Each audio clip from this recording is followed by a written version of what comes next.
Pour le groupe Les Indépendants, il a 8 minutes. Monsieur le Président.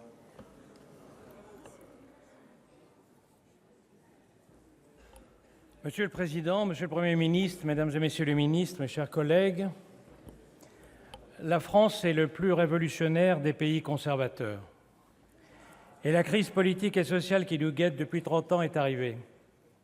Cette colère, tous autant que nous sommes, nous l'avions senti venir, dans nos campagnes, dans nos quartiers, dans nos territoires. Et pourtant, année après année, nous n'avons pas su relever le défi. Par lâcheté peut-être, par faiblesse sûrement, par renoncement, c'est certain. Nous n'avons pas réformé alors que tous les autres autour de nous réformaient. Et en punition, nous avons eu le pire des deux mondes, plus de dépenses publiques et moins de services publics, plus de dettes et moins de justice, plus de mots et moins d'actes. Les événements nous mettent au pied du mur.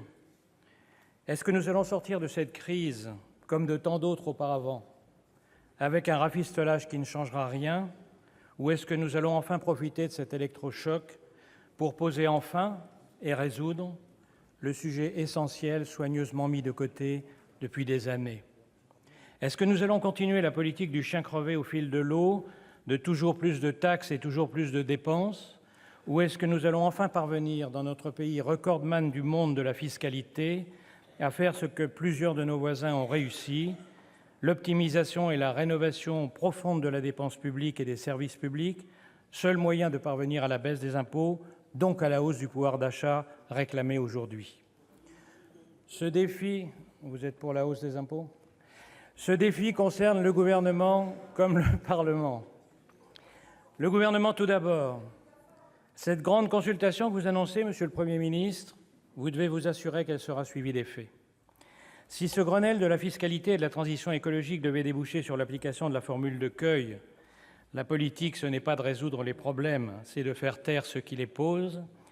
Si elle devait consister à noyer le poisson, à mettre la tête dans le sable en attendant des jours meilleurs, alors la colère d'aujourd'hui ne sera rien en comparaison avec celle qui saisira les Français qui, depuis longtemps, n'en peuvent plus des autruches. Si, au contraire, vous saisissez cette occasion de l'histoire que l'histoire vous présente, alors peut-être avez-vous une chance, dans des conditions difficiles, de réformer vraiment ce pays qui crève de ne pas avoir été réformé. Quant à nous, parlementaires, notre responsabilité n'est pas moindre. Si notre participation au débat n'est que l'occasion, comme je l'ai déjà entendu depuis plusieurs jours, de propositions démagogiques et contradictoires du genre baisse des impôts couplée à une augmentation des dépenses, ce qui revient à essayer de soulever un seau alors qu'on a les deux pieds dedans, s'il s'agit seulement de demander la démission du président de la République depuis un trottoir des Champs-Élysées ou la dissolution de l'Assemblée nationale par ceux qui rêvent d'un grand soir en croyant qu'ils ont rendez-vous avec l'histoire alors qu'ils n'ont rendez-vous qu'avec le journal de TF1, je ne crois pas que les Français nous pardonneraient de prendre en otage nos institutions et d'aboutir à un nouveau quinquennat pour rien. Mais dans tous les cas, il y a une responsabilité que gouvernement et Parlement partagent. C'est celle de retrouver leurs prérogatives. Chacun a le droit d'aimer ou de ne pas aimer les gilets jaunes. Chacun a le droit de soutenir leurs revendications ou de les trouver confuses et irréalisables. Chacun a le droit de penser qu'on peut bloquer les routes ou, comme c'est mon cas, d'être allergique aux atteintes à la liberté d'aller et venir. Mais à la fin des fins, dans une démocratie représentative, la loi se fait au Parlement et pas sur les ronds-points. Pour les mêmes raisons que dans une démocratie, il est préférable de mettre des bulletins dans des urnes que des pierres dans les vitrines. Pourquoi est-ce que je dis ça ? Parce que je voudrais que dans cet hémicycle, nous nous interrogions avec gravité, mes chers collègues, sur le fait que l'une des premières revendications du mouvement actuel, nous l'avons tous entendu, c'était la suppression du Sénat. Est-ce que nous avons, nous, ici, nous taire là-dessus ? Est-ce que nous ne voyons pas ce que ça signifie ? La réalité, c'est que nous sommes pris entre deux feux. D'un côté, un président de la République qui, dans son obsession de la verticalité, a cru qu'il pouvait enjamber les corps intermédiaires, les parlementaires, les élus locaux, et qui se retrouve aujourd'hui logiquement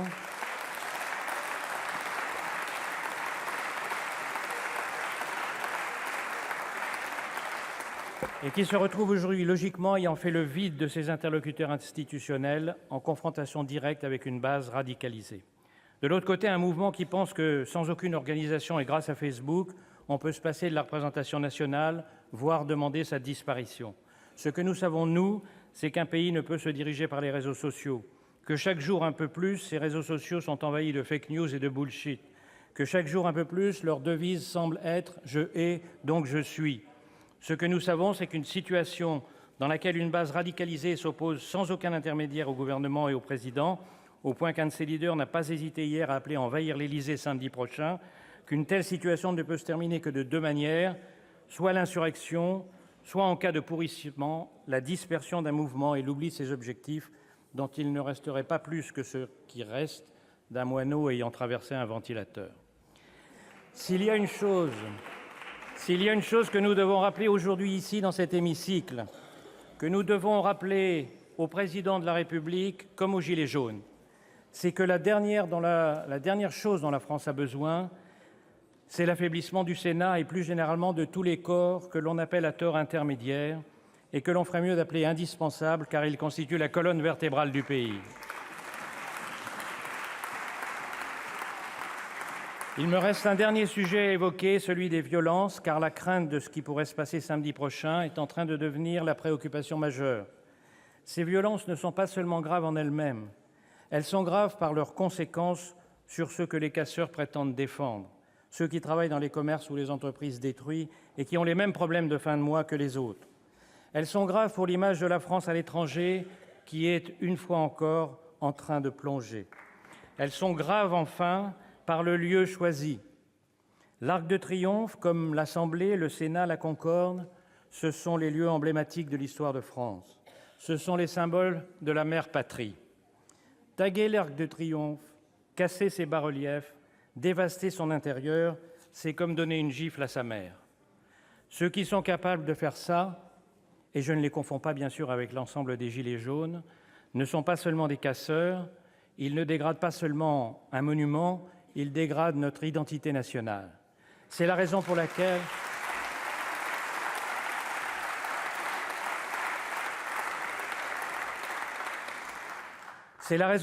appeler à une nouvelle manifestation à Paris samedi dans les mêmes conditions d'impréparation et d'irresponsabilité que celle de samedi dernier, c'est prendre une lourde responsabilité. Il y aura en face des manifestants ceux qui sont eux aussi le rempart de notre identité nationale et de notre sécurité.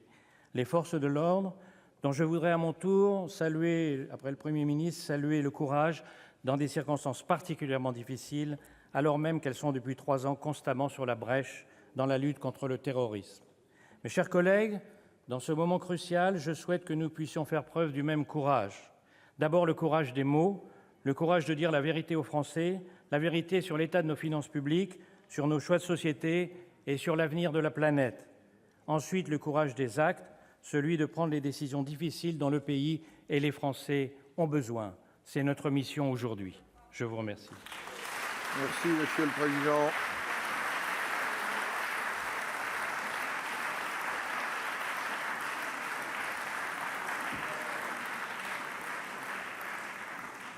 La parole est au président Bruno Retailleau pour le groupe